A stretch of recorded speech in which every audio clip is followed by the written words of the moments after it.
hemos publicado con José y con Dario, que se llama Propuesta hacia la Reconciliación. Esta vez confluimos 3 amigos en este tema. Cada uno venía trabajándolo por diferentes lados. De hecho, Dario había trabajado una propuesta de reconciliación intercultural en el contexto del conflicto Israel-Palestina, porque viajaba mucho a esa zona, y entonces elaboró ese documento, lo envió a alguna gente amiga, y la verdad que fue, a pesar que era gente amiga, algunas reacciones fueron bastante violentas, ¿no? Difíciles. José, por su parte, por una cuestión laboral del año pasado, que lo nombraron director del lugar de la memoria de Juan Carlos, algunos que lo conocen saben que José es muy entusiasta, es muy activo y muy comprometido. Asumió ese cargo y dijo: ¡qué maravilla! Acá tengo la posibilidad de este cargo, de elaborar toda una propuesta sobre la reconciliación, y salió con esa bandera. Y las primeras 2 semanas fue bastante vapuleado, duramente criticado. Entonces, la verdad es que nos encontramos estos 3 amigos, que somos muy amigos, cada uno que venía un poco vapuleado con el tema.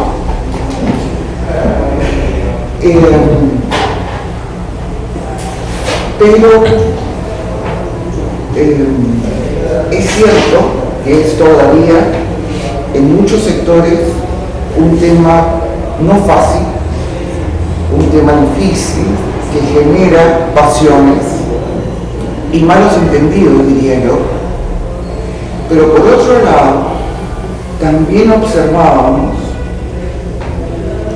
que en medio de esta crisis global, de un mundo que muere, está naciendo un nuevo mundo, particularmente en la gente joven,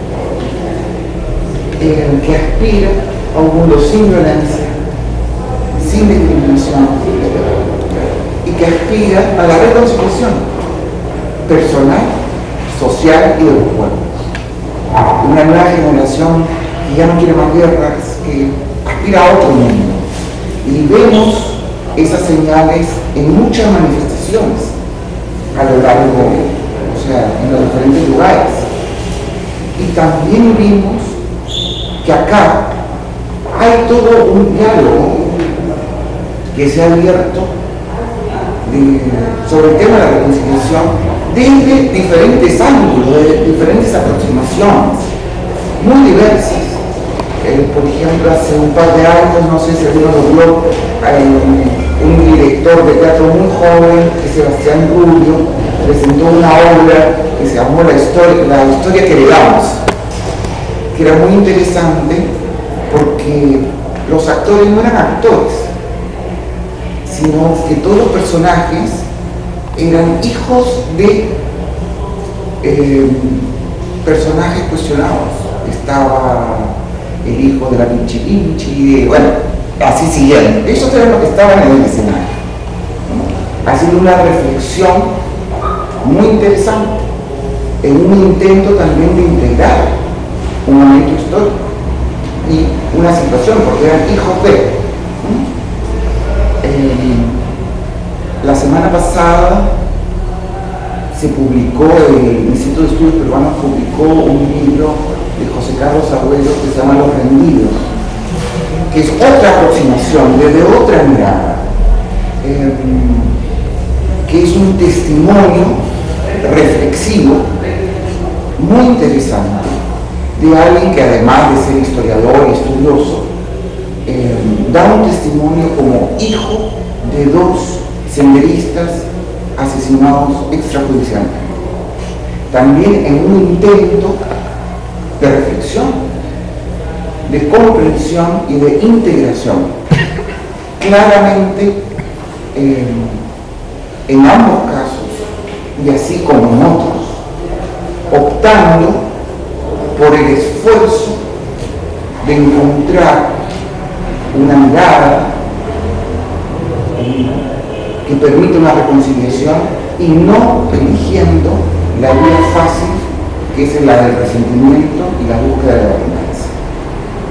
Entonces nos parecen que todos estos son indicadores muy interesantes de un momento nuevo que van haciendo, y queríamos ser parte de ese diálogo, que es un diálogo curioso porque, digamos, no es que necesariamente nos conozcamos,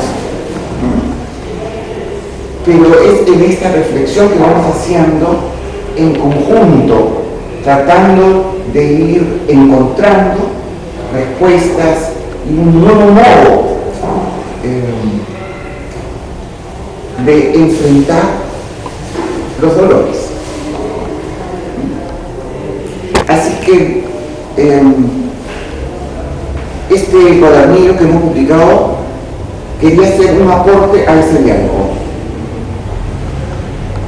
Originalmente queríamos hacer una propuesta hacia la reconciliación personal y social, pero la verdad es que no estábamos en condiciones de hacer ninguna propuesta en el campo social. Sentimos que todavía estamos lejos. Entonces, tal vez próximo año o en 2, así que nos mantuvimos dentro del campo de la reflexión de la reconciliación personal, que ahí nos parecía que podíamos avanzar más. Así que bueno, eso es lo que les quiero presentar, esta propuesta que hemos trabajado. Hola Paco, hola.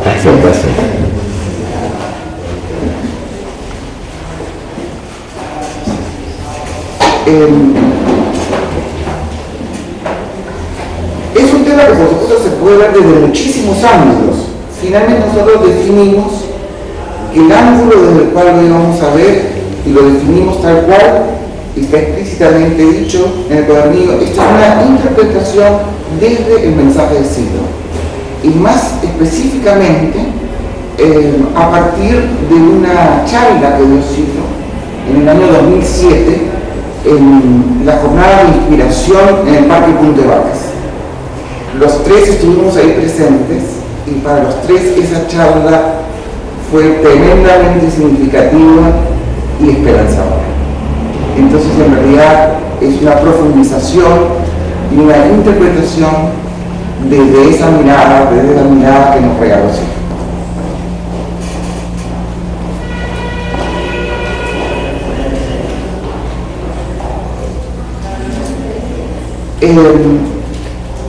El motor de la historia es la superación del dolor y el sufrimiento y la búsqueda de un sentido en la vida. El dolor retrocede frente al avance de la ciencia y la justicia, pero el sufrimiento es mental y retrocederá frente al sentido de la vida.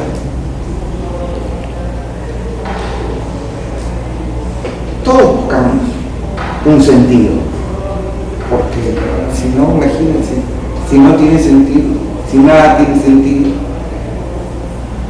es muy complicado, es muy sufriente.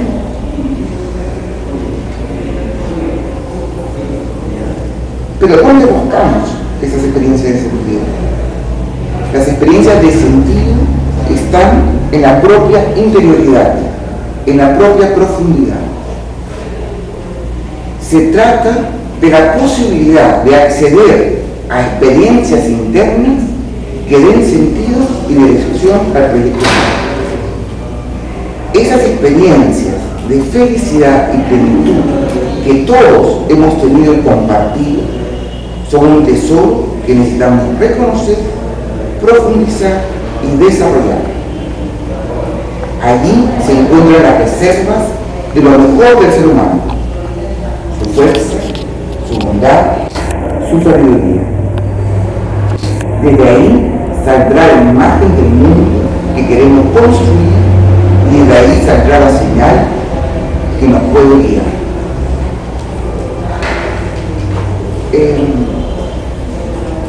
este tema del sentido no es un tema intelectual.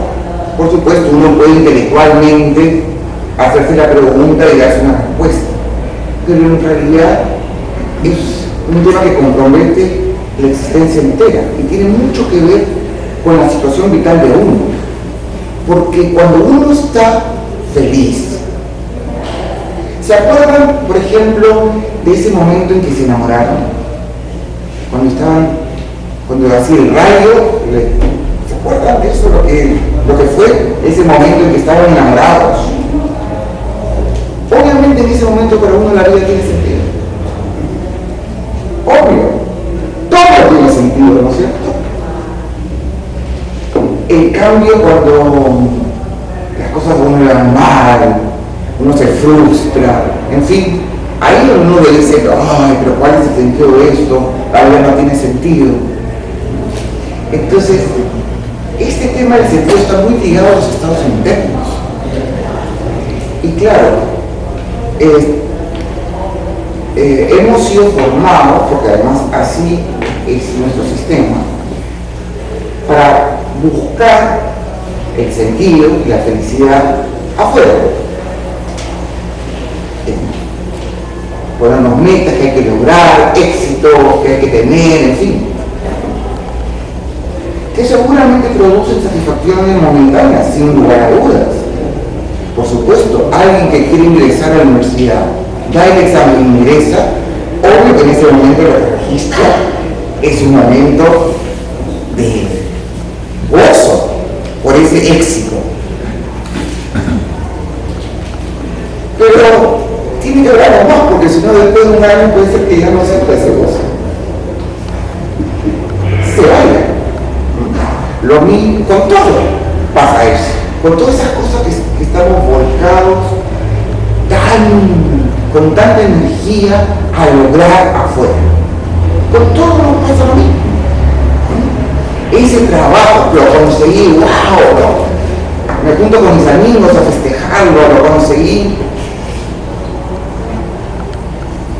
Yo soy muy optimista y digo, después de 10 años habría que ver si todavía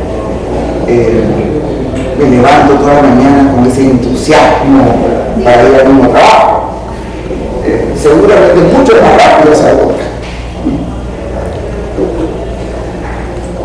Pero hay indicadores muy interesantes que no están afuera, sino que están adentro.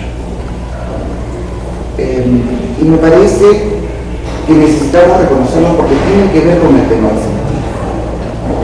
Y son experiencias que no son muy complejas. Todos conocemos lo que es sentir afecto por otra persona. En algunos momentos, en muchos momentos de nuestra vida, hemos sentido afecto. Nos hemos sentido próximos al otro. Todos, seguramente, en muchos momentos de nuestra vida, hemos sentido entusiasmo por el futuro. Hemos sentido esperanza. Todos hemos sentido momentos de gran alegría. Y todas esas cosas no son obvias. Son maravillosas. ¿Por qué tendría uno que tener afecto? Pero uno lo tiene. Y es un sentimiento maravilloso, muy pleno, y además que despierta en uno una gran inspiración y que a uno le da una enorme fuerza. Si uno recuerda los momentos de gran afecto, como algunos, por ejemplo, pueden sentirlo por sus hijos, uno reconoce que hay un motor interno de una fuerza, ¿no es cierto? Por ese afecto por un hijo uno es capaz de mover montañas y además ver soluciones, y son estados de mucha creatividad, de mucha resolución, de mucha plenitud. Eso es del afecto. Igual que los estados de esperanza. Y todo eso está en nosotros. Claro, a veces queda tapado por otras cosas.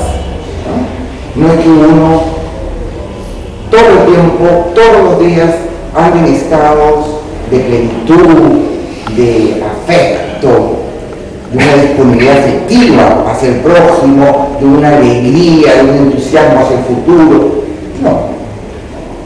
Hay muchas cosas que lo tapan y creemos que una de ellas es el tema del resentimiento y la falta de reconciliación.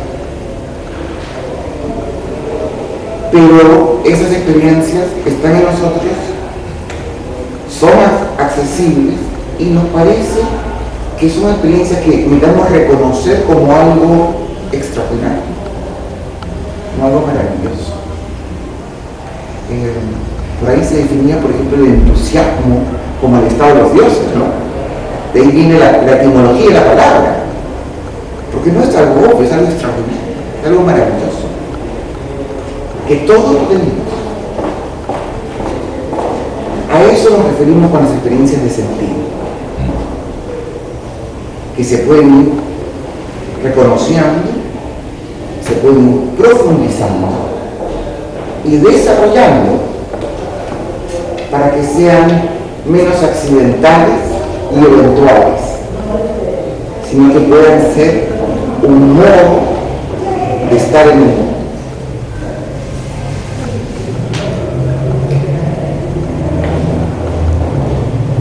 La decisión de reconciliarme con el pasado, conmigo mismo y con quienes me han dañado, responde a la necesidad de superar el sufrimiento y tomar contacto con el sentido trascendente que impulsa la vida.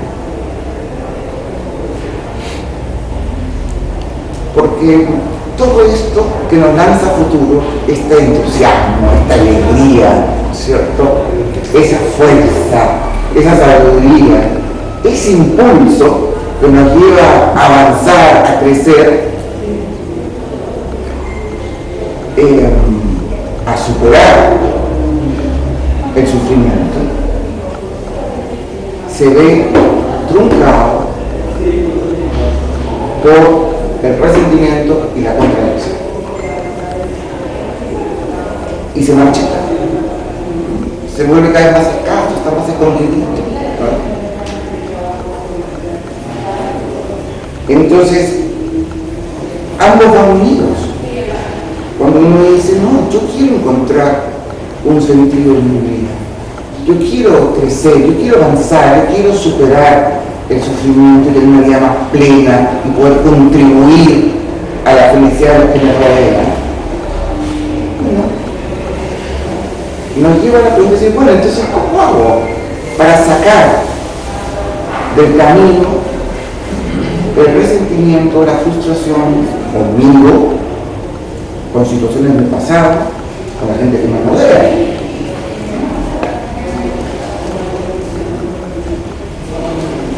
Esas experiencias de sentido crecen en el interior del ser humano de acuerdo al tipo de acciones que realiza hacia otros. Y eso también es algo que uno puede comprobar fácilmente. Todos esos momentos en que uno ha experimentado, en que uno ha dicho, sí, la vida maravillosa tiene sentido, tiene que ver con cosas que uno ha hecho. No es sentado, encerrado en mi habitación, ensimismado conmigo mismo. Tiene que ver con el vínculo con otros, en mi aporte hacia otros, en la comunicación con otros. Tiene que ver con el tipo de acciones que hago. Si yo realizo acciones de violencia hacia el otro, de discriminación, es muy difícil, ¿no es cierto? Que yo experimente, wow, el sentido crece en mí, cada vez estoy más feliz. Son cosas que son antagónicas, no es posible. O sea, una cosa bien simple. Uno le puede preguntar hasta a los niños, ¿no es cierto? Si tú quieres ser más feliz, Y te tiene que llevar mejor o peor con la gente. Fácil, ellos lo saben. No creo que llevarlo mejor. Si me ando peleando con todo el mundo y todos mis enemigos, no es posible que crezca ahí la felicidad. Así que algo tengo que aprender para llevarme mejor.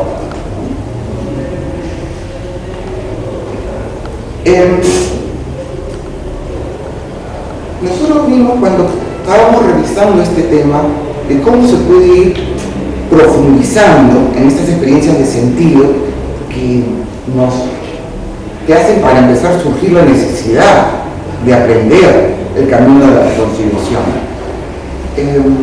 Nos topamos con algunas creencias que nos impiden el camino de la reconciliación y nos dificultan la felicidad.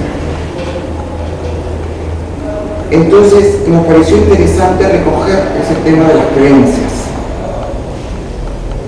Hay algunas creencias en las que fuimos formados que impiden la felicidad y el contacto con la propia interioridad. Son como un nudo o una coraza que nos aleja de nosotros mismos.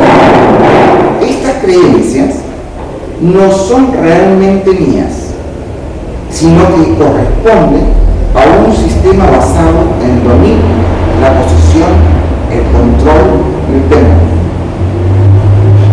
Hay muchas creencias de este tipo. Creencias como, por ejemplo, que la felicidad depende de lo que poseo, que el poderoso tiene más derechos, la creencia de que me tengo que desquitar si me perjudican, etcétera, etcétera, etcétera. O sea, podríamos hacer una lista enorme de creencias y valores que nos repitieron a lo largo del tiempo, desde muy pequeñitos, y que desvalorizan al ser humano, justifican la violencia y la venganza y crean en nosotros desconfianza y temor.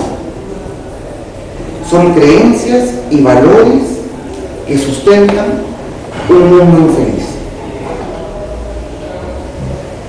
y que vienen, pero que tienen inercia y tienen peso porque vienen desde muy lejos, tienen mucho tiempo en este proceso histórico.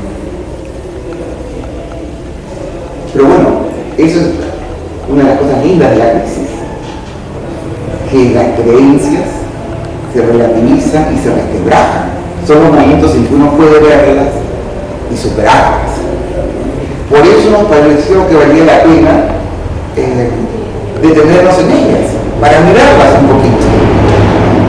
Porque al hacerlas conscientes, al poder verlas con claridad, también podemos observar cómo operan en nuestra vida y podemos decidir ir modificando esas creencias, ir construyendo un nuevo paisaje. De la cantidad de creencias en las que hemos sido formados, hemos elegido 5 que nos parece que hacen al núcleo de la dificultad para el camino de la reconciliación. La primera creencia es la creencia en la violencia. La creencia que la violencia es natural, inevitable y sobre todo eficaz. Aun cuando aspiramos a un mundo sin violencia, no nos parece posible. Es una utopía. Y por ello aceptamos como inevitables las guerras, el armamentismo, las cárceles, etcétera, etcétera, etcétera. Porque es una creencia muy antigua. Y está en los mitos fundacionales de nuestra cultura occidental, con dioses iracundos y castigadores. Al no poder imaginar cómo se podrían solucionar los conflictos de otra manera, aceptamos la violencia y no nos esforzamos por encontrar otro tipo de respuestas, de otra calidad, respuestas no violentas. Cuanto mayor es el temor, mayor es la violencia que estamos dispuestos a ejercer. Con esa creencia muy primitiva, hemos llegado a la situación de crisis en la que nos encontramos hoy en día. Esa es la primera creencia que nos parece bueno, fuimos formados en ese mundo con esa creencia. Y aunque nosotros, los que estamos aquí, somos gente que queremos la no violencia. Y sin embargo podremos observar como muchas veces frente a ciertos tipos de situaciones, sin embargo nos parece que es necesaria la violencia, acudimos a ella como instrumento eficaz. Hasta en la educación, ¿no es cierto, Denis? Todavía, no sé si los educadores lo saben, todavía se usan formas de violencia, por supuesto no necesariamente físicas, pero hay muchas formas de violencia, para educar, para que aprendan, para controlar, para tratar de moldear, todas esas cosas que se hablan todavía. Y también las medidas, cuando las situaciones sociales comienzan a apretar, se escuchan voces que comienzan a decir violencia, ¿no es cierto? Se levantan ciertos temas de conflictos sensibles y es casi periódico. Y entonces en el Perú comienzan a escucharse las voces que comienzan a clamar la pena de muerte, ¿no es cierto? Los que ya tenemos algunas décadas seguramente lo hemos vivido, porque es como cíclico, cada cierto tiempo se producen situaciones de tensión, se levantan temas conflictivos y comienzan las voces a decir, bueno, aquí lo que se necesita es pena de muerte, ¿no? Como solución. Aumentan los conflictos y se escuchan las voces, hay que bajarle la edad para la penalización. Entonces, claro, aumenta la delincuencia juvenil, bueno, entonces es necesario regularlo para que también los de 16 ya se los puedan meter a la juzgar y meter a la cárcel, que puedan morir por los de 14, o sea, todavía se cree en eso, en la violencia. La segunda creencia que nos parece que también nos ofrece una barrera es la creencia en la naturaleza humana. La creencia que el ser humano es únicamente parte de la naturaleza y no esencialmente libertad, por expresiones como es violento o egoísta por naturaleza, con lo cual se justifica tratar de domesticarlo como si fuera una planta o un animal y que el más fuerte imponga su voluntad al más débil. Sin embargo, para los humanistas, la particularidad humana es elegir, imaginar algo, crearlo, transformar la realidad de acuerdo a su intención, es decir, que lo característico del ser humano es de ser capaz de hacer todo lo que la naturaleza nos da. Se trata de la fuerza de la libertad que se manifiesta creativamente en el mundo. Sin embargo, desde antiguo se ha querido controlar ese ímpetu y asimilarlo a lo natural. Ese es el significado intrínseco de la violencia, la negación de la intencionalidad del proyecto del otro o de los otros y la negación de su capacidad de transformación de sí mismo y del mundo. La capacidad del ser humano no solo de transformar a la naturaleza, sino que también a sí mismo abre aún más el horizonte de libertad para superar estas creencias que atascan su evolución. Esta asimilación de lo humano a lo natural desconoce la singularidad de cada persona. Las especies naturales no almacenan el tiempo, no sucede en ellas la acumulación cultural e histórica desde el origen de sus primeros ejemplares. Pero cada uno de nosotros no solo está constituido por un cuerpo natural, sino que es constituido por toda la historia y la evolución proveniente del más remoto amanecer de la humanidad primigenia. Por ello, por ser fundamentalmente un ser histórico y social, cada ser humano es único e irreemplazable.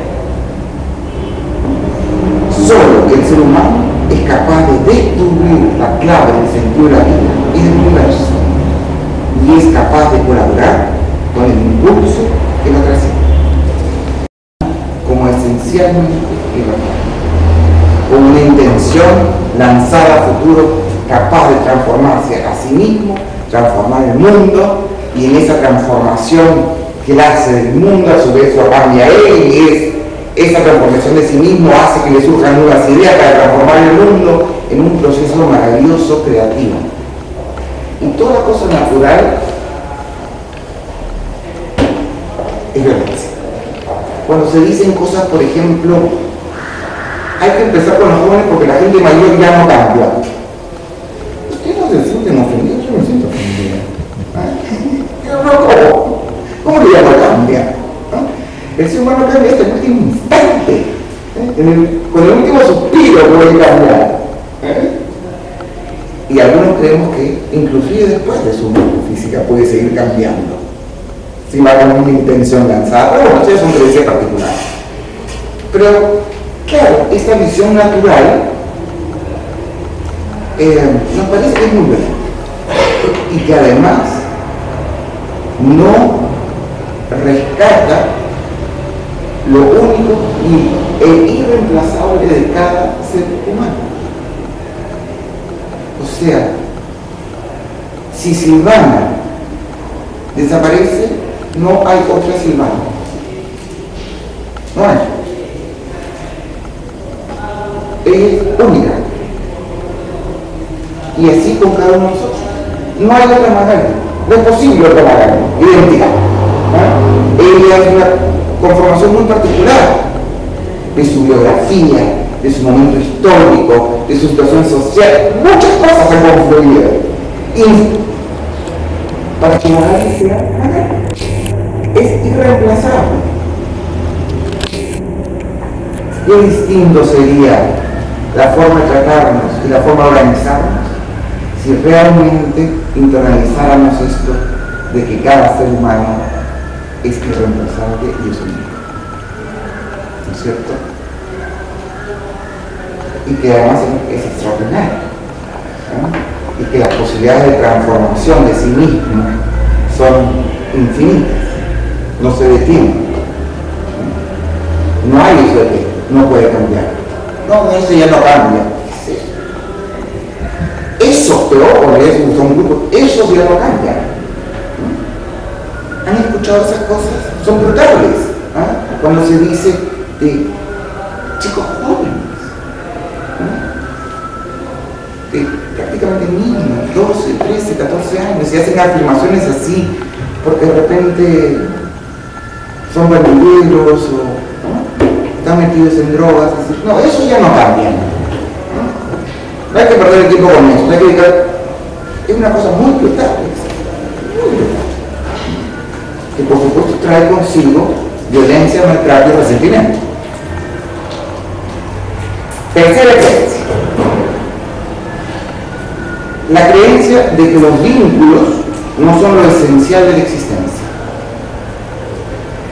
La creencia de que las relaciones humanas no son esenciales en la existencia, sino que las posesiones y las metas son más importantes que las personas. Los otros y las relaciones tienen valor en función de su utilidad para los objetivos y pierden valor como seres humanos en sí, independientemente de mí. Con ello, al ser más importantes mis objetivos y metas, ante cualquier dificultad o interés particular, se está dispuesto a fracturar la relación con el otro. Cada vínculo que se fractura me deshumaniza y me aleja del sentido.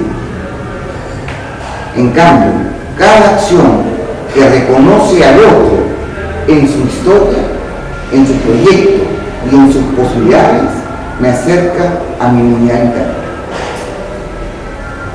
Bueno, les voy a poner un pequeño paréntesis. Honestamente, cuando estábamos trabajando esto fue una reflexión que hicimos ahí. Yo estaba muy chico. Para mí fue un shock. Fue un shock reconocer que muchas veces esto que he puesto me pasa. Que me parece que mis metas son tan importantes, los objetivos, alcanzar las cosas que quiero hacer, son tan importantes, son más importantes que las personas con las que me vinculo. Y para mí fue un baldazo de agua que me obligó a decir, o sea, revisemos.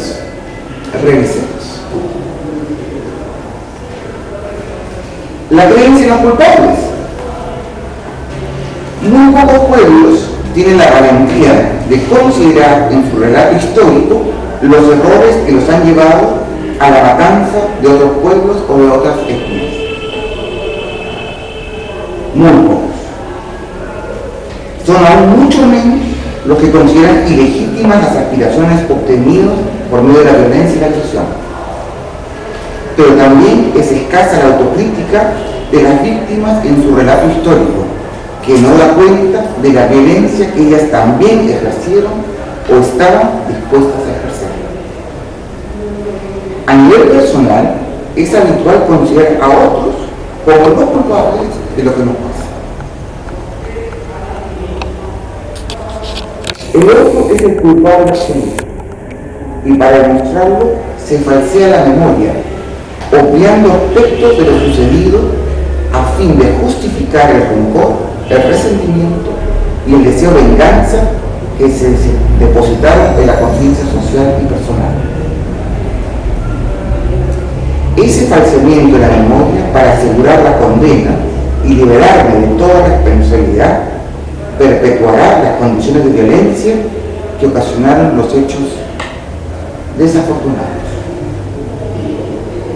Frente al sufrimiento que experimentamos, porque se nos arrebató algo muy significativo, suponemos que siempre hay un culpable, siempre es otro el causante. Al considerarlo culpable, se lo despoja de toda característica de humanidad, de modo que se pueda aplicar sobre él todo el peso de la venganza. Creemos que el sufrimiento será redimido solamente si el culpable padece un dolor similar o mayor al que supuestamente ha ocasionado. Esa creencia es la base de los códigos de justicia. Desde Hammurabi, en 1500 a.C. Una y otra vez hemos constatado que aquella felicidad arrebatada por un hecho doloroso no se recupera con el castigo del supuesto culpable. Por el contrario, esa mecánica nos lleva al resentimiento que limita y envenena nuestras vidas. Nuestra atención y energía, en ese caso, no se utilizan para comprender la dificultad, el problema en el que nos hallamos y a buscar una salida, sino que esa energía y atención se usan para encontrar al culpable y castigarlo, y esto nos atrapa en un callejón sin salida. La violencia, con su espiral creciente de resentimiento, venganza y desvalorización del ser humano, se contrapone a lo que aspira, añora y ha buscado a lo largo de toda su historia. Así que esta mecánica de buscar los culpables, uno en la vida personal lo puede ver mucho. Tal vez siempre la propia vida es un poco más difícil, ¿no es cierto? Pero en los amigos es más fácil ver. Como siempre estás culpando al otro.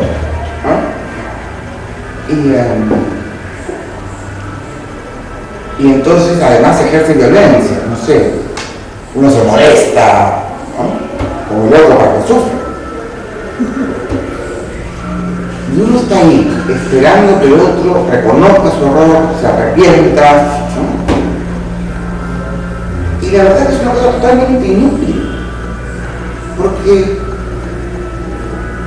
por ejemplo, si uno dice, ya, una situación personal, una pareja se va, yo me resiento porque eres el culpable de mi dolor, ¿no? Ese malvado, todas las cosas que uno sabe que te dicen, como hemos escuchado a cuantos amigos y amigas, ¿no?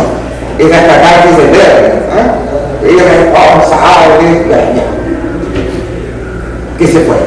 Ok. Ya, pide disculpas. No es suficiente. ¿No es cierto? No pasa nada, o sea, uno sigue sufriendo. ¿Qué más? 20 disculpas. No, o sea, lo castigo, ok, lo castigo, ya. Cosas, y se hacen cosas tan horribles como esta, en esta locura, que porque el resentimiento en realidad es una forma de cura. No lo dejo ver a los hijos, por ejemplo. ¿Conocen ese tipo de situaciones? Horribles, ¿no es cierto? Lo castigo, no lo dejo ver a los hijos. No hay solución, eso no es una solución. Va aumentando la espiral de violencia y de sufrimiento. Además comienza a arrastrar cada vez a un círculo mayor de gente alrededor. Porque el hecho que el otro sufra no me soluciona la situación. Y así uno lo puede ver que este mecanismo de buscar el culpable para castigarlo no sirve absolutamente de nada. Y entonces yo me quedo en un estado de pasividad, no sé, porque yo soy la víctima. Yo espero que el culpable corrija. Bueno, me puedo quedar esperando la eternidad misma hasta que un día me cansaré, ¿no? Digo.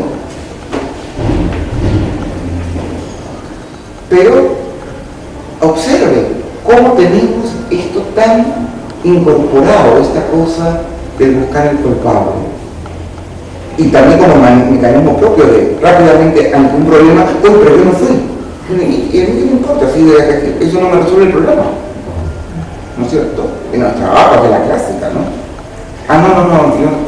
No les pasa eso. O sea, o cuando van, no sé, hasta cosas burocráticas, uno va a solucionar un problema, no sé, con la línea telefónica, yo no fui. Lo atendió y no, yo sé que quiero que me solucionen el problema, no estoy buscando quién fue el culpable, ¿no? Es como un absurdo, pero me imagino que a usted también le debe haber pasado muchas veces esas cosas, ¿no? Nunca.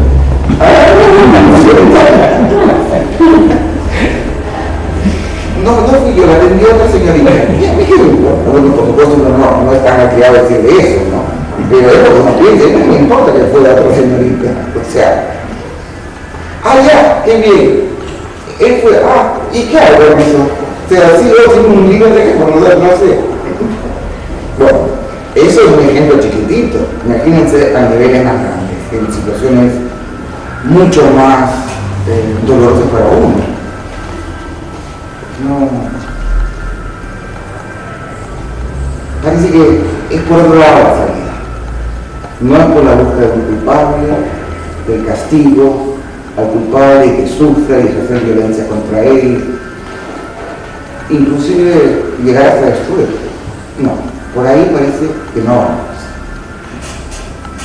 Pero son todas creencias de nuestra cultura. Y finalmente la creencia en el valor redentor del sufrimiento, porque nuestra cultura tiene una pequeña valoración del sufrimiento. Esa creencia presupone que el sufrimiento fortalece, educa, enseña, humaniza. Hasta los modelos y héroes sociales que se difunden como ejemplos a seguir y honrar son de aquellos que sufrieron y se sacrificaron. Realmente hay una relación de sufrimiento y de nuestra cultura. Pero la creencia anacrónica en el valor redentor y educativo del sufrimiento aún subsiste, y los culpables deben sufrir castigo para expiar su culpa. El afecto y la comprensión hacia aquellos que se equivocaron y nos dañaron todavía resultan inaceptables para muchos. Todas esas creencias, todas estas que hemos mencionado, la desvalorización del ser humano como un ser natural, que es por naturaleza egoísta, violento, la creencia en la violencia como algo eficaz, útil, la creencia en el valor redentor del sufrimiento, la creencia en la culpable, todo este paquete de creencias nos llevan al temor, a la desconfianza y al encerramiento en mi grupo como extensión de mi yo. En mi grupo, en mi yo extendido. Los otros, los que están más allá de mi yo extendido, o sea, de mi familia, de mi grupo de amigos, de mi club, de mi nación, de lo que los experimento como amenazantes, como posibles enemigos. Estas creencias tratan de ocultar mi fragilidad, nuestra vulnerabilidad, con su temor a la pobreza, a la soledad, a la enfermedad y a la muerte. Cuando las creencias tienen fuerza y vigencia, no es posible ver más allá de ellas. Pero cuando se debilitan, como ahora, o se agotan, es posible reconocer que ya no funcionan. Cuando las creencias fracasan, surge una nueva mirada sobre el mundo y la vida. Si reflexionamos un momento sobre nuestras propias vidas y el mundo alrededor, si observamos con sinceridad, debemos admitir que estas creencias violentas, vengativas y cosificadoras del ser humano no resuelven nuestras angustias y los problemas parecen complicarse cada día más. La violencia crea más violencia en una espiral sin salida. La venganza no resuelve el sufrimiento, no nos hace felices. Por el contrario, los hechos dolorosos que no se logran integrar y reconciliar siguen acompañándonos como sombras que nos oscurecen. Para salir de este círculo vicioso necesitamos volcar la mirada hacia la propia interioridad, explorar en ella nuevos espacios de la mente de mayor lucidez y acceder a las experiencias de sentir y a la fuente del amor y la vida.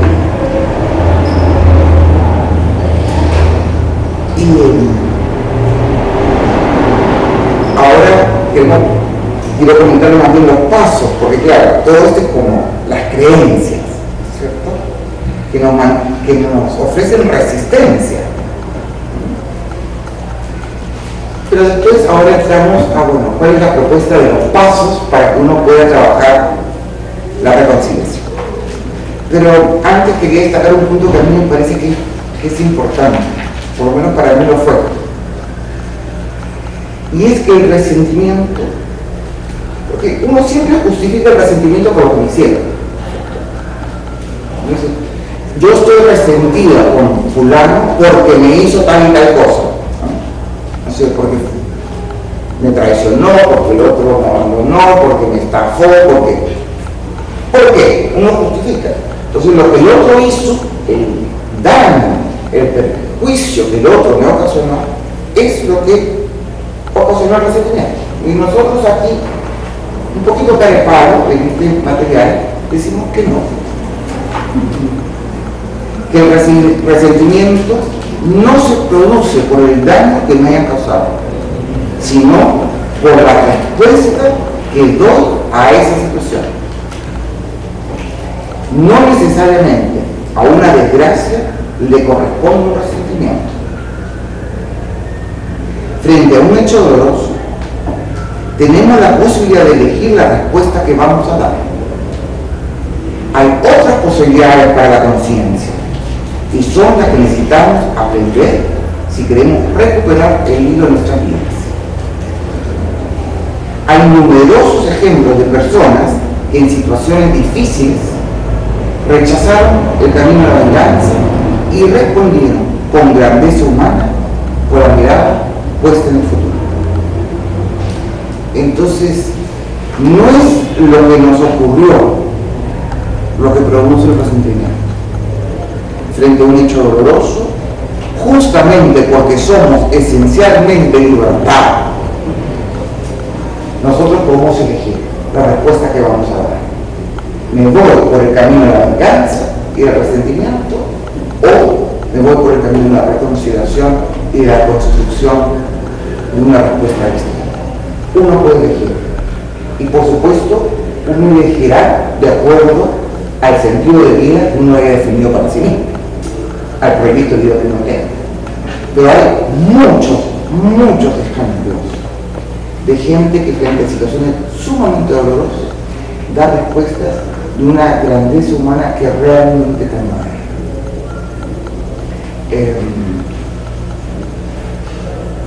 A mí me contaron un caso, y la verdad que yo no sé si será cierto o no, porque me llegó por la segunda puerta, digamos. Me contaron de una mujer en Israel que se llama Necesidad, que trabajaba en el tema de derechos humanos. Y un día, un joven palestino tiene una bomba en su casa, muere él en ese acto y mata a su hija, a su única hija. Por supuesto le vienen a avisar. Ella va a la casa, y en la casa por supuesto ya están todos los periodistas, ¿no?, esperando en la puerta con los micrófonos, imaginándose que ella va a responder alguna barbaridad, ofuscada, hay que, no sé, ¿no?, bombardear la Franja de Gaza, cualquier barbaridad, digamos, ¿no? Y se acercan a ella: señora, ¿qué dice usted frente a este hecho espantoso? Y ella dice: bueno, estoy destrozada, con una tristeza profunda, porque hoy día han muerto dos jóvenes acá, un joven palestino y mi hija. Lloro por los dos. Bueno, a mí me impactó mucho este relato, porque me parece que es una grandeza humana extraordinaria. O sea, frente a un hecho de dolor semejante, esta mujer opta por no irse por la venganza, sino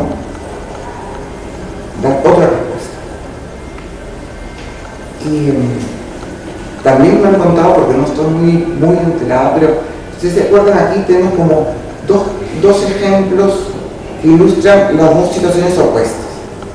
Por un lado, ¿se acuerdan ese señor Castillo, me parece, que su hijo murió desbarrancado en un paseo en el Polka, y que el señor quería que culparan a la chica a pesar que no había ninguna prueba, que no le importaba? Él quería venganza, él quería culpabilizarla de todas maneras, y cuando todas las pruebas dijeron que no, la escuela demostraba que el chico se había desbarrancado, que no había sido la chica, él sigue insistiendo. No hay que pagarla a ella, tiene que ir a la cárcel. ¿Se acuerdan de esa situación?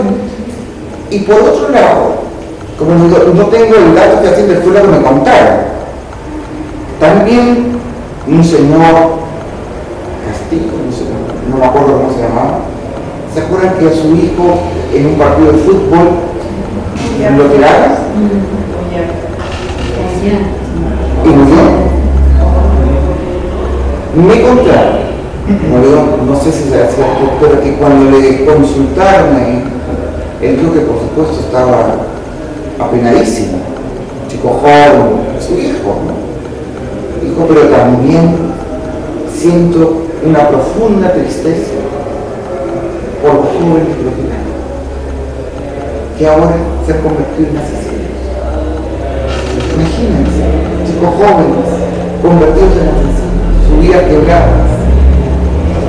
E imagínense ustedes la tristeza de sus padres, que ahora son padres de chicos asesinos.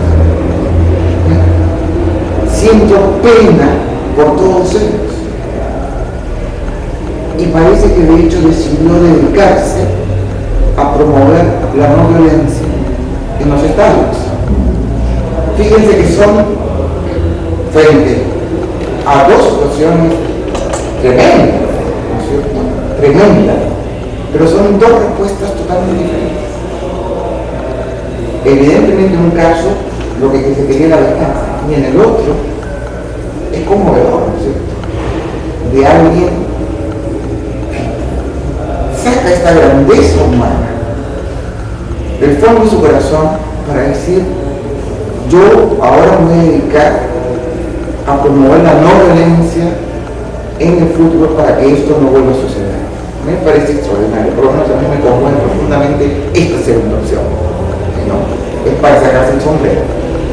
Entonces uno opta, o sea, uno no es que sea mecánico, al año 1 más 1 igual a 2, me hacen algo, la resiento, ¿no? Me hacen algo que me hace sufrir y yo opto. ¿Qué hago frente a esa situación? Yo elijo.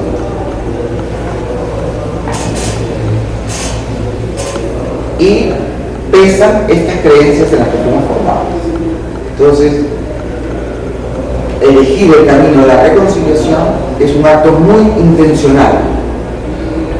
No es mecánico. Bueno, entonces, me imagino que ahora pasamos a lo que más les interesa, que es cómo hacemos.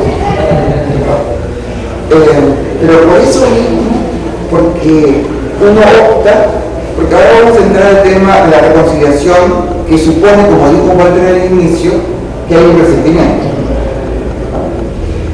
Pero ojalá que a futuro no necesitamos reconciliarnos más porque no haya nuevos resentimientos, sino que ojalá a futuro, cuando estemos en una situación dolorosa, ahí podamos elegir una respuesta distinta. Y me parece que en ese sentido nos puede ayudar el observar cómo operan estas creencias. Estas creencias que a veces nos hacen resistencia. No, pero ¿cómo? ¿Qué? Y así nomás se la va a ayudar. Tan fácil. Hace esto y no pasa nada. ¿No es cierto? Uno tiene castigo, culpable, toda esta cosa que arrastramos. Miles de años de sufrimiento y de violencia. Con esas creencias, el siglo pasado, según los datos oficiales que hay,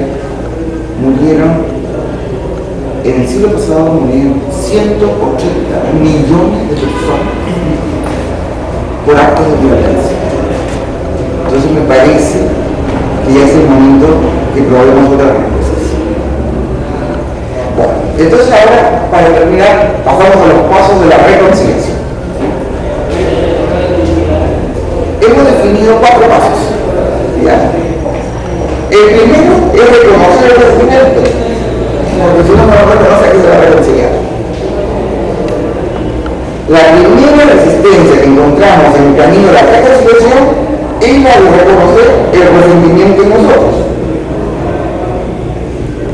Hay algunos que son muy evidentes por la tensión que nos produce la persona solamente el verlo o imaginarlo a ustedes.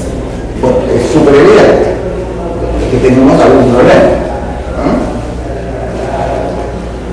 Hay otros que no son tan evidentes porque no son puros como sentimientos. No son el único sentimiento que tenemos hacia esa persona o hacia esas personas.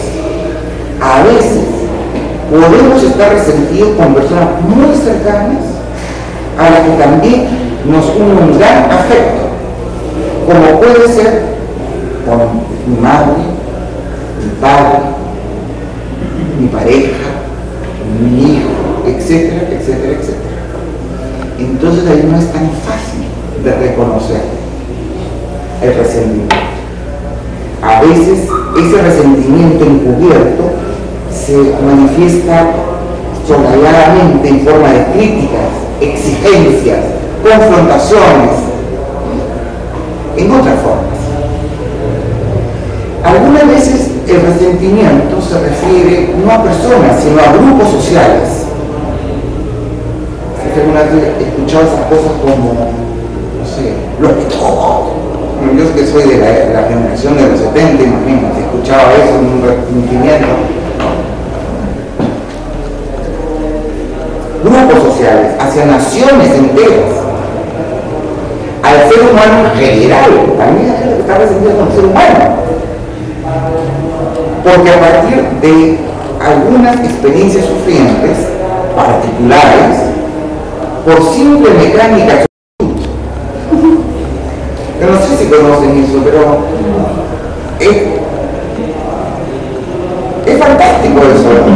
Entonces, por ejemplo, yo cuando era chica sufrí discriminación y marginación de las mamás de unos amiguitos míos en un colegio católico al cual caí por casualidad. Que eran unas señoras muy conservadoras, muy cucufatas, y estoy hablando de los años 60, yo era muy niña. Y yo era la sudata que venía de un país que no sabía ni dónde quedaba, ¿no? Con costumbres extrañas, en fin. Entonces, le prohibían a sus hijos que se juntaran conmigo. Pero lo fantástico es que eran un grupito de mamás, que eran 5, 6, 7, ya 8 mamás. Pero de ahí resultó el resentimiento a toda una franja que yo ya le llamaba las viejas cucufadas. Era fantástico. Entonces, todas las señoras que iban a misa todo conmigo, rezaban el rosario, qué sé yo, para mí entraban en la categoría de viejas cucufadas y no quería tratar con ella, pues estaba resentida conmigo. La pobre señora vestida en mi casa no tenía nada que ver con esto que me pasó a mí cuando era niño. Y que muy probablemente era muy buena. Pero es muy lindo esta cosa, como uno a partir de experiencias particulares después se resiente con toda una franja. Es linda esa, ¿no? Tuvo una experiencia dolorosa con una relación de pareja y después yo resentí con todos los hombres. Por similitud. O todo lo que se parece a. O sea, todo lo pelirrojo ya. No, lo pelirrojo y empiezo. Porque todos los pelirrojos son, no sé, bueno, es fantástico observar ese fenómeno.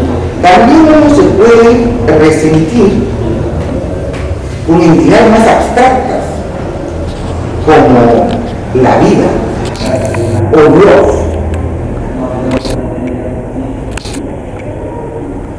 Y el resentimiento se puede ocultar bajo afirmaciones como estas.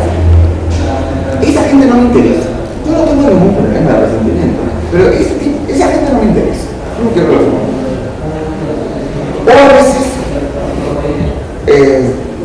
puede adquirir razonamientos más ideológicos, justificaciones más ideológicas del resentimiento. Así que no siempre es fácil pesquisar. Pero nos parece que uno podría preguntarse, para poder pescar el resentimiento, ¿a quién o a quién responsabilizo de mi felicidad arrebatada?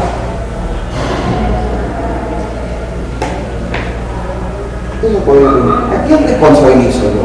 Esas cosas, si no me hubiera pasado esto, si no me hubieran hecho esto, si no me hubiera ocurrido esto, mi vida hubiera sido más plena, más feliz, uno cree, ¿no? Pero entonces, ¿cuál fue el momento que uno no cree que es de quién? Que algo sucedió, algo me hicieron, es que se fracturó algo, que me fue arrebatada la felicidad, o quiénes son los culpables de mi infelicidad. Una pregunta que nos podría hacer. En todo caso, los indicadores del resentimiento son inequívocos, aunque uno no diga que uno no tiene resentimiento. La falta de paz interna, la falta de alegría de vivir, la falta de entusiasmo y de futuro, y sobre todo la falta de apertura afectiva. Entonces, uno puede decir, yo no tengo un problema con nadie, no tengo ningún resentimiento, bien con todo el mundo, solo que no me abro afectivamente. Siempre tengo mi coraza, siempre me cuido, por si acaso, nunca abro mi corazón del todo, siempre con prudencia y con cautela, midiendo, ¿no? Alegría poco a poco, y el futuro no hay nada que entusiasme mucho. Bueno, si usted tiene esas cosas de reservas afectivas, de falta de apertura para poder así enterarse y querer y enamorarse y ser amiga y todas esas cosas tan lindas, y usted más cauta, más reservada, manteniendo siempre una distancia prudente. Y además la alegría no que se le escapa. Y el futuro no es mucho privilegiado, no tiene ninguna imágenes brillantes para el futuro. Yo le diría, haga un esfuercito, revise qué pasa, porque probablemente haya situaciones no integradas con las que usted está resentida, que le quitan la alegría de vivir y que le quitan la paz. Por eso habla usted así tensito siempre. Y sobre todo le quitan la capacidad de afecto, de entrega afectiva. Que la tienen siempre en cuidado. Ese signo de que cuidado, me cuido, es una señal de que algo no va bien, que tanto cuidado. Entonces supone, ya, hemos detectado, ¿no es cierto? Uno puede hacer tu listita, haber detectado con quiénes está uno resentido. Uno podría hacer como un escaneo, ¿no? A ver lo que me rodea, mis familias, y después también lo que se murieron, porque el resentimiento es atemporal. No se acaba con la muerte. Se murió y yo sigo que se murió. O sea que también uno hace una revisión con la que se murieron, a ver cómo es la cosa, con cuáles realmente pensando ya me pone mal. En fin. Bueno, una vez que uno ha detectado el resentimiento, viene el problema de reconocer la necesidad de reconciliación. Porque el hecho de reconocer que estoy resentido no necesariamente significa que quiero reconciliarme. Porque justamente operan todas las creencias que hemos mencionado anteriormente.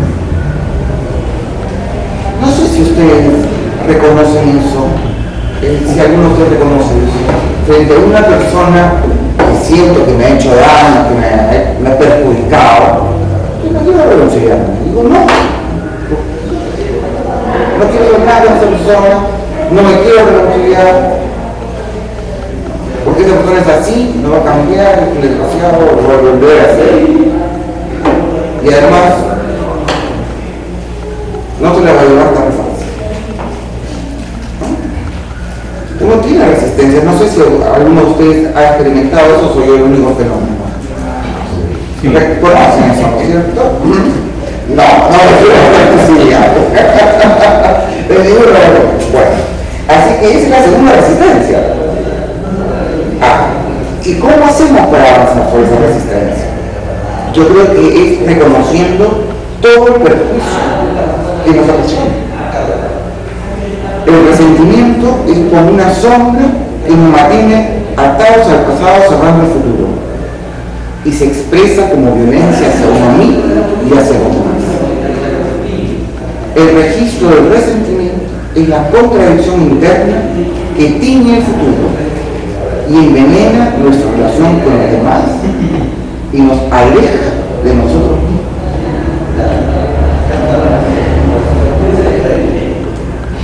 Yo creo que eso es el motivo suficiente. Bueno, yo estoy resentido con esta persona del pasado y eso sigue vigente hoy, porque basta que la recuerde para que, porque además hace que me tense con toda la franja de personas similares. Y porque además me quita alegría hacia el futuro.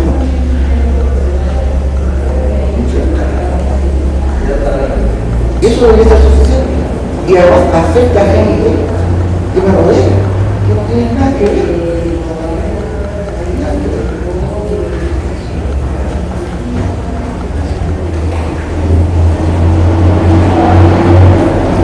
La reconciliación, pero como me estoy riendo, como me estoy acordando de una situación, es tan personal, pero la verdad que ilustra también esta locura que uno entra con el tema del resentimiento.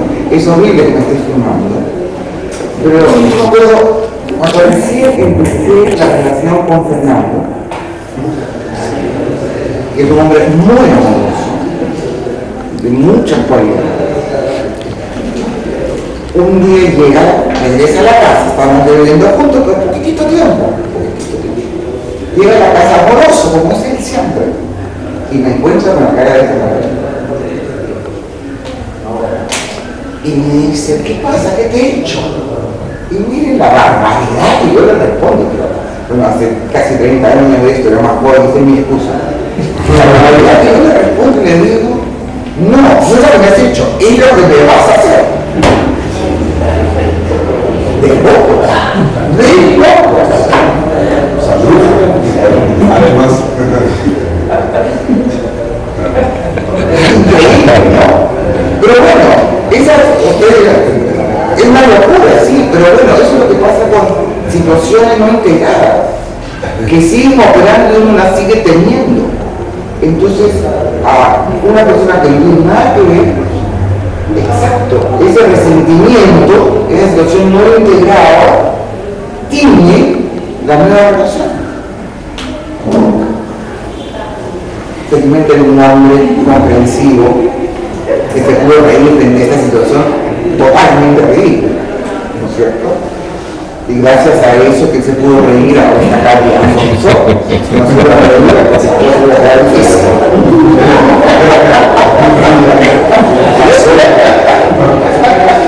Pasó la pena.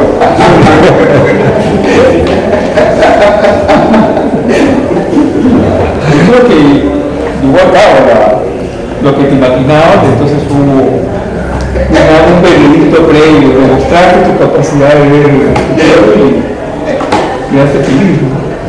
No me evento.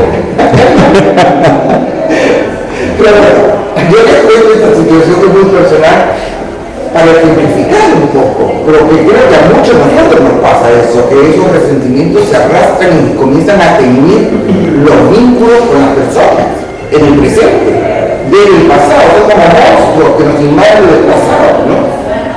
Y nos llenan de desconfianzas y de temores y todo eso, ¿no? Pues, al presente y al futuro también, ¿no? Entonces creo que reconocer eso podría ser la fuerza que nos impulsa a decir, bueno, no, ya, hago un esfuerzo por reconciliarme.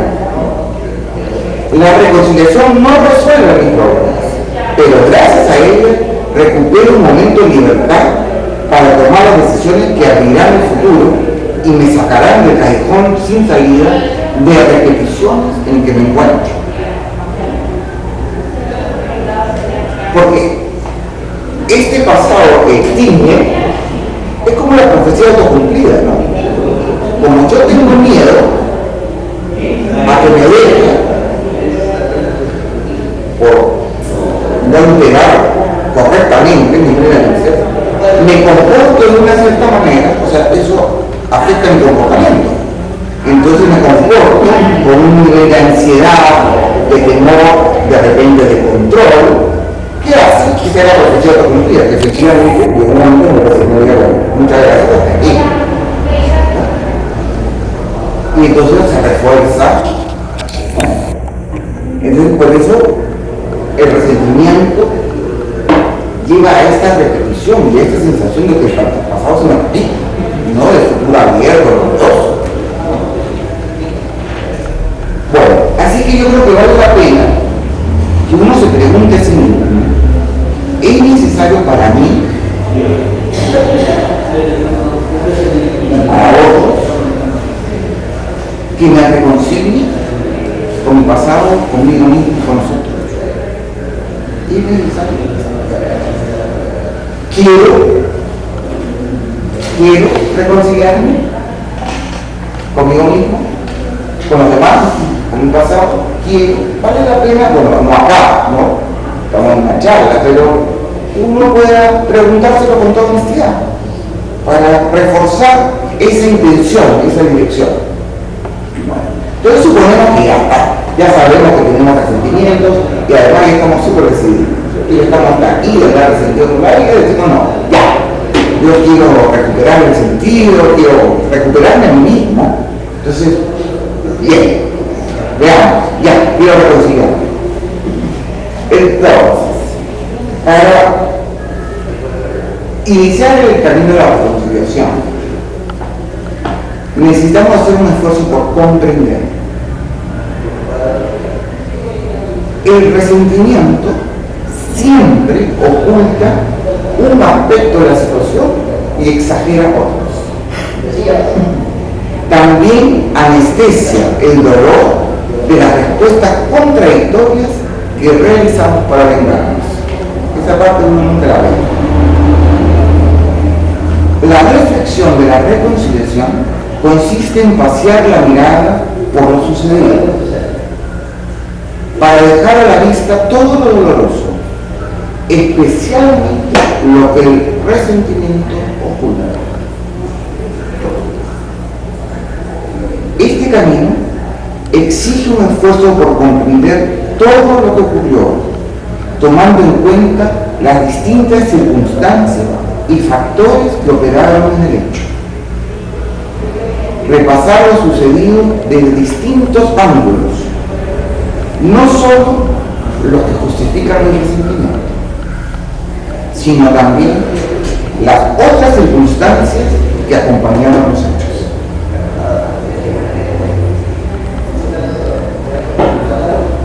Esta es una parte que es difícil,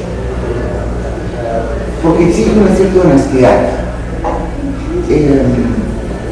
para ver, porque si no, con esta cosa el culpable es bien fácil, porque yo soy víctima y yo no tengo nada que ver, a mí la desgracia me cayó como un rayo, yo no soy parte de él, hay algo ahí que como que no cuaja, ¿no? Y este esfuerzo por comprender me involucra, porque yo soy parte de él. Entonces, a ver, ¿qué es lo que realmente sucedió? ¿Cuál ha sido la parte de los otros, la mía?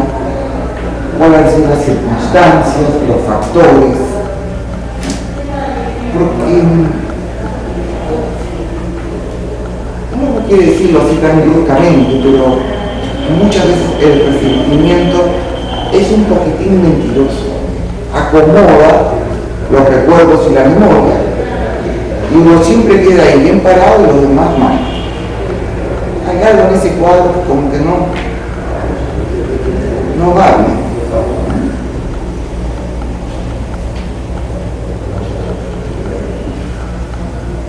Me vienen miles de ejemplos.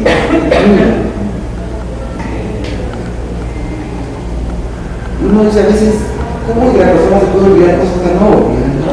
Tengo una amiga muy resentida con la pareja porque cuando ella quedó embarazada no la apoyó. Entonces, era como una catástrofe permanente, cada vez que me la encontraba era como el rollo, ¿no? Un desgraciado. Pero había un pequeño detalle que ella se olvidó. Un detalle. Que claro, como ella estaba en los 40, ella quería tener un hijo y decidió tenerlo sin consultarla. Bueno, ese detalle no figuraba en su relato de resentimiento. Que no deja de ser ese detalle, ¿no es cierto?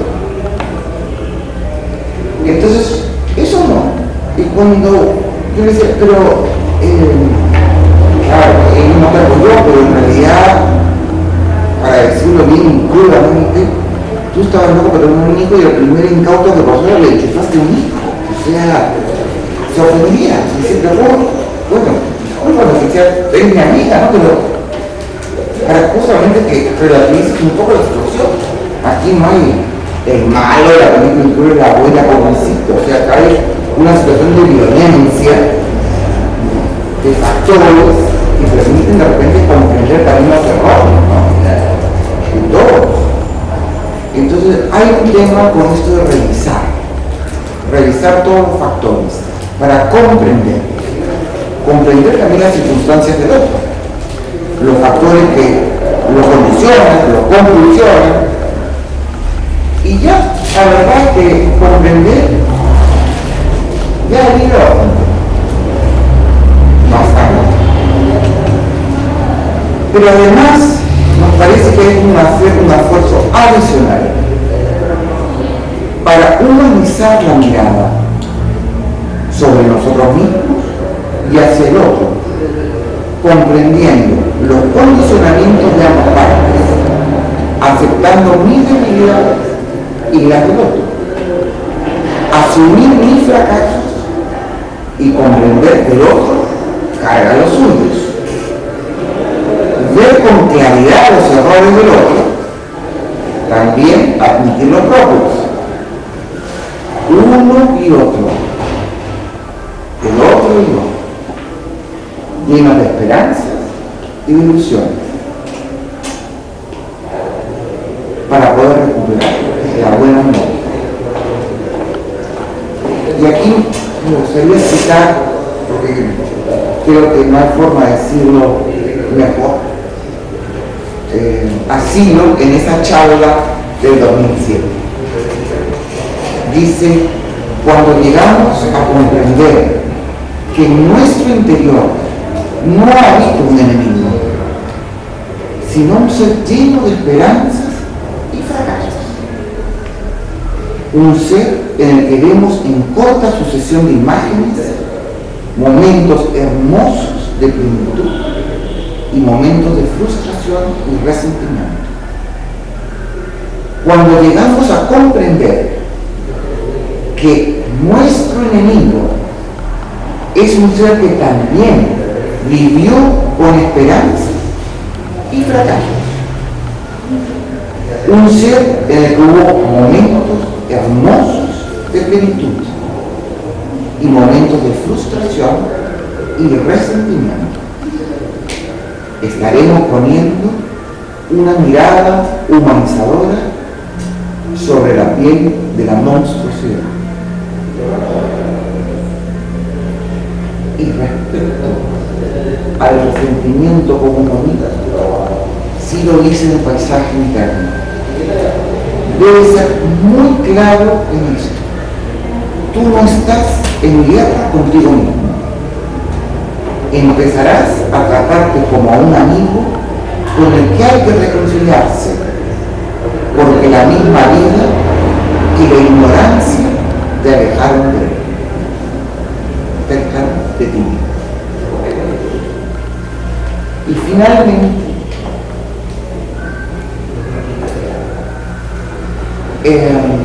para el proceso de la reconciliación está el tema de la acción unitiva.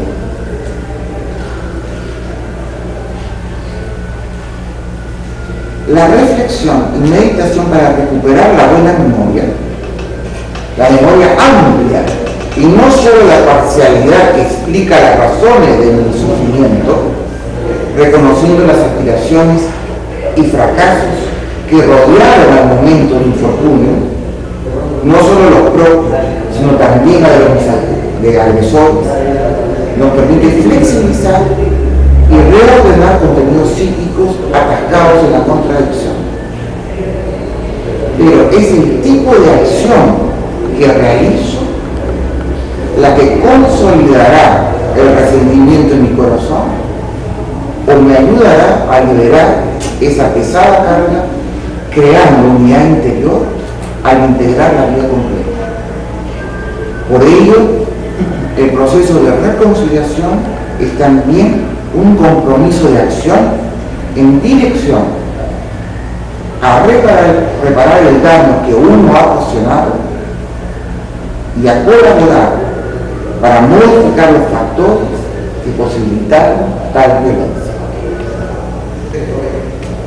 Es decir, respecto al sufrimiento que yo he ocasionado, la reconciliación conmigo mismo implica también la acción de reparar el daño que ocasioné. Pero por supuesto eso yo no lo puedo pedir al otro, porque es una decisión personal.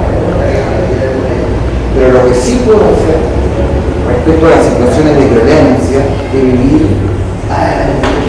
es contribuir a modificar las situaciones que permitieron esa situación de violencia, que le hicieron posible. Es decir, es un compromiso en realidad de transformación. El sufrimiento asociado a ciertos recuerdos parece, para el que los padece, una realidad inamovible y férrea. Parece la realidad misma. Sin embargo, cuando se logra integrar esos contenidos,